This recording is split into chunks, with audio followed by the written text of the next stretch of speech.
The story takes place 5 years ago, and I'm 23 now as I'm writing this. As soon as I turned 18, I was looking for a new place to live. My parents and I didn't have the best relationship at the time, as I was sort of a hard-headed, arrogant teenager, and we would butt heads constantly. Especially my father and I. I love them both to death, and no, they weren't the greatest parents, as all three of us had our flaws, but I'm just happy we were able to work through everything. Because nowadays, we're doing much better as a family. But for years, things weren't so great around the house. I take responsibility for a lot of the blame, but definitely not all of it. None of my friends wanted to move out of their parents' house yet, understandably, as most of them had a great relationship with their mom and dad. They all had jobs and were going to college and trying to save up some money along the way, but I, on the other hand, wanted to get out as soon as possible. My parents would always threaten to kick me out when I would get caught smoking weed or drinking alcohol, but every time I packed my things up and left, they would call the police and report me as a runaway. Luckily, I never had to go to juvie, but I sat overnight in a jail multiple times, in a holding cell for a quote-unquote lesson. I never really learned my lesson, though, and unfortunately, I had to learn the hardest way imaginable. I wasn't cocky, just arrogant and hot-headed. So since I didn't know anyone who wanted to be roommates with me, I took a leap of faith. I looked on Craigslist in hopes I could find a cheap place for rent. Stumbled upon a decent but small-looking house that said it was renting for $550. Now that almost seemed too good to be true. I knew there had to be a catch, but I was interested in all the details, so I reached out. When I called them, the lady didn't answer, so I left a voicemail. A short while after, I received a text with the time to come and check out the house and talk to her in person about everything. She wanted me to come that night, so I did. When I arrived, she went over everything with me, and it all seemed to be good so far. I was actually pretty excited about having a place all to myself. She didn't have me sign any sort of papers or anything, though. All she asked was for a small deposit fee, which I managed to scrape up. She said I could move in the next day as long as I had the deposit money. I showed up the next morning to the house, and I met with her so I could pay her. After that, she gave me the keys, and I unpacked my truck and took off. I had some other things I had to do that day. Plus, I had to go back to my parents to load the truck up with a few more things. When I got back to the new rental, it was around 8:30 p.m. As I was rolling up the driveway, I noticed the lady's car was still there. I was really skeptical about that and slightly uncomfortable. When I walked in, she was sitting in the living room on my couch watching TV. What the hell are you doing here, lady? Not trying to be rude, but what the heck is going on? I asked. Oh, I'll be staying here for a while until I can get my own place, she said. I looked at her like she was crazy, and I was absolutely puzzled. Nowhere in our agreement did she mention that we would be roommates. I asked her how long she planned on staying, and she said only a few days. I was very uncomfortable with this, but I was just so tired and overwhelmed that I accepted it and I just went to my room. I fell asleep shortly after laying down, and that was my worst mistake. I was creeped out by this woman, who was pretty much a stranger, staying in my new house, but I didn't know what choice I really had. She was at least 65 years old though, so I knew if she tried anything crazy, I would be able to defend myself no problem.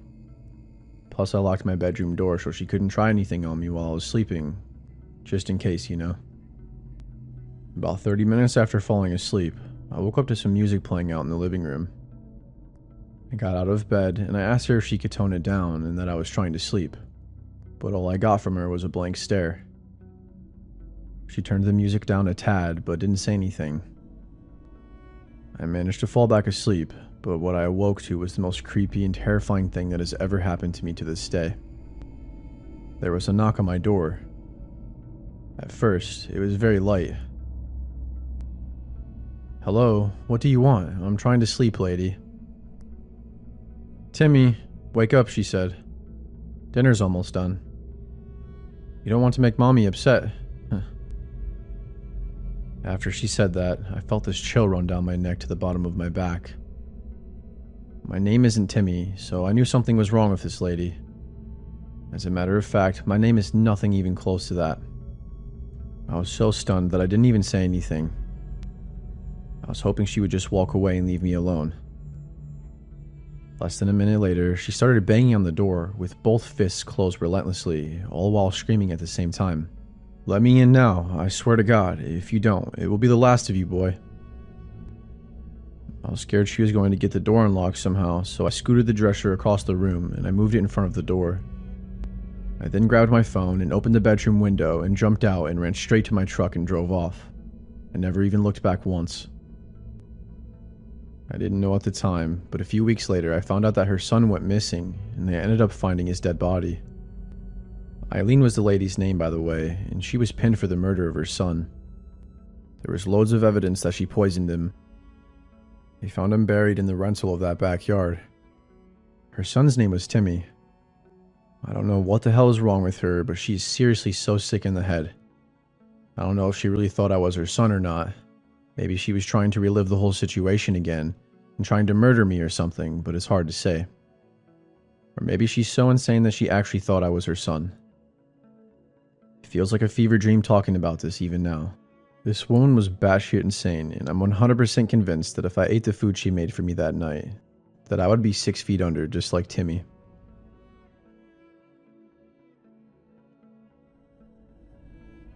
I was just getting home from a long day of school and work.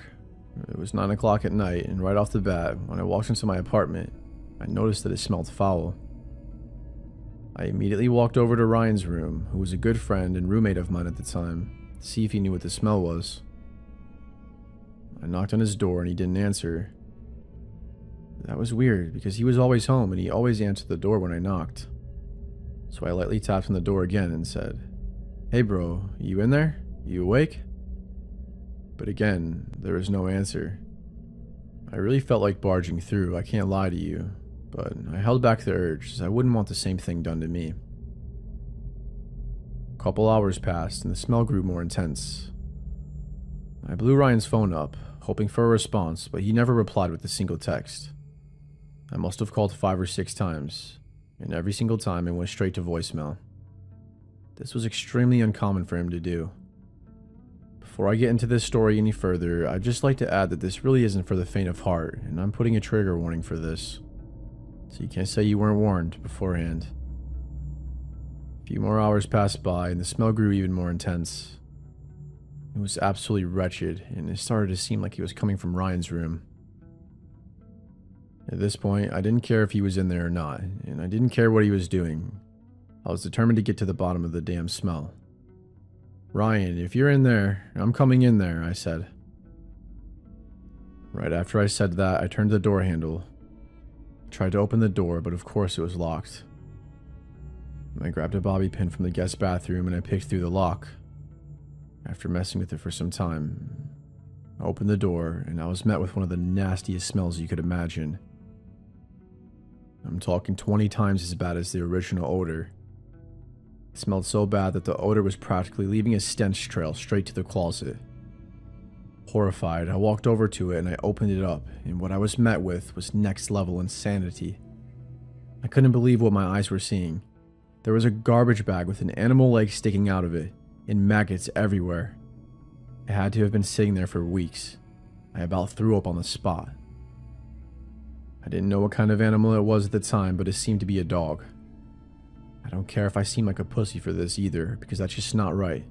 So I called the police immediately and I snitched on my friend, or whatever you want to call it. I explained the whole thing to the dispatcher and the cops showed up within 10 minutes. They went into the closet and they found that it indeed was a dog. It was a beaten to death pit bull with its head nearly completely decapitated. I couldn't watch them haul the dog out without bursting into a panic. I'm a huge animal lover, so it really tore me up to see that poor pup like that. We waited for Ryan to hopefully show up for at least an hour, but he never showed. So the police took off and they told me to give them a call if he showed up. I said screw that though. I wasn't staying in that apartment for another second. What's crazy is, I've never talked to him ever since after that. I blocked him on everything and took all my shit out of the apartment the very next day, and I broke my month-to-month lease. I have no idea where Ryan is or where he ended up. Talk went on around town that he wound up missing, but I could give a shit less, to be honest. That scumbag deserves what's coming to him 100%. I'm glad I barged into Ryan's room when I did though, because what if I didn't? What if I would have found out what he had done while he was there? Would he have tried to kill me too? They put a warrant out for his arrest, I believe. I hope they find the son of a bitch. You really never know someone, do you? He was a lifelong friend of mine up until this very moment. I'm talking from first grade to senior year. It still bewilders me thinking back on everything, even now. It's hard to believe that the Ryan I knew was capable of something like that. He was sick mentally.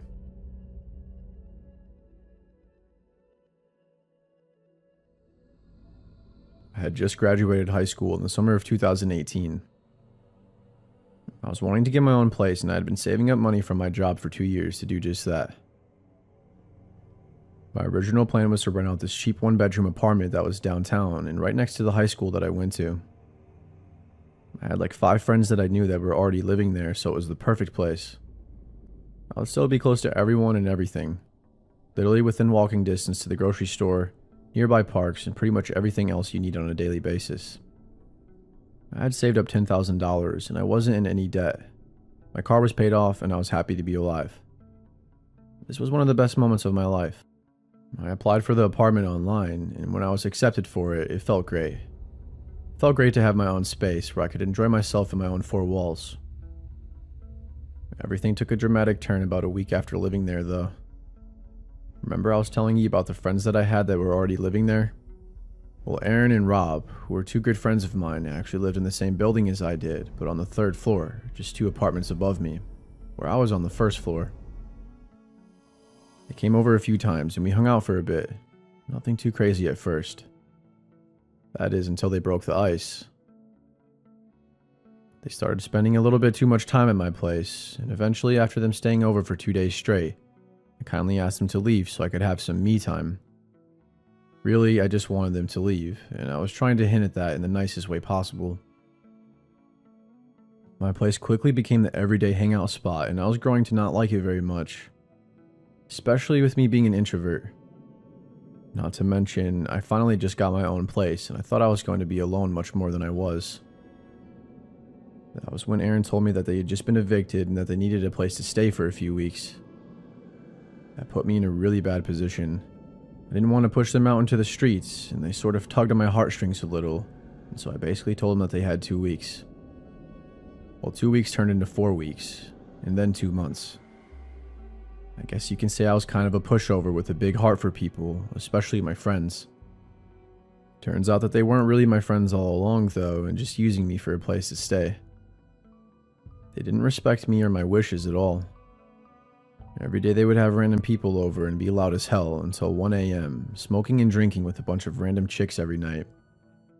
We even had the cops called on us multiple times. I'm honestly lucky that I never got evicted. Eventually, I got sick of it one night when I was trying to sleep. I had already asked everyone to quiet down multiple times, and they were completely ignoring my wishes, so I stormed out of my room and I kicked them out. Every single one of them, including Aaron and Rob. It took me like 20 minutes to actually get them all to leave, but they finally left after I threatened to call the police. I was relieved that they were finally gone, but they left me with a huge mess. I decided to pick it all up in the morning as I was just super tired. I woke up at the ass crack of dawn, at about 6 a.m. with a pounding headache. I walked out of my room wearing only my boxers and rubbing my eyes trying to wake myself up, when all of a sudden, I jumped to oblivion. Aaron and Rob were sitting on my damn couch. "What the hell are you doing, bro?" "Get the hell out of here," I said. "We're not going anywhere. Will you just chill?" "Jeez," Aaron said. I didn't even have it in me to argue with them, so I pulled out my phone right away and I started to dial 911. The cops showed up, but of course, they ran away before they got there. I knew they let themselves in with the spare key that I originally gave them when they first started to stay with me, and they still had it. Huge mistake, I know. I really hoped that would be the end of it all, even though I knew deep down that it probably wasn't. I really had no way of keeping them out, so I did what I thought would work best.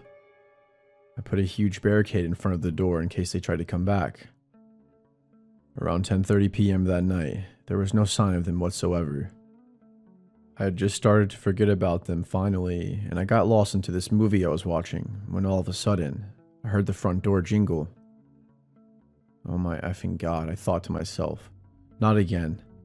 When are you two knuckleheads going to leave me alone? At this point, I was worried for my safety, so I called the police again and I ignored Aaron and Rob at my door. Hey bro, let me in. We're sorry man, please. It's really freaking cold outside. We won't mess it up this time. Just let us stay this one last night and we'll be out of your hair for good. There was something so off about them apologizing. It felt so fake and I got this really bad feeling inside of me. I knew better than to believe that shit though, so I sat and waited for the police.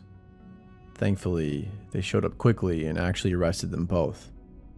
What's disturbing is what they got caught with in their possession. The drugs were sort of normal for them, but they had been caught with roofie drugs, not just weed. Also handcuffs, an illegal firearm, multiple knives, and a bondage rope, and a few other potential torture devices. I literally dodged a bullet that night by not letting them in. I got a restraining order put out on them, and my apartment changed the locks for me. I really hope they weren't planning on doing anything to me that night. But man, I don't know. The odds don't seem in my favor. At this point, they seem like potential future serial killers. There's something not right about that. I'm more of the nerdy type that likes to focus on school and sports, but sometimes I would indulge in the drinking with these guys. But ever since that night, I swore I'd never touch alcohol ever again.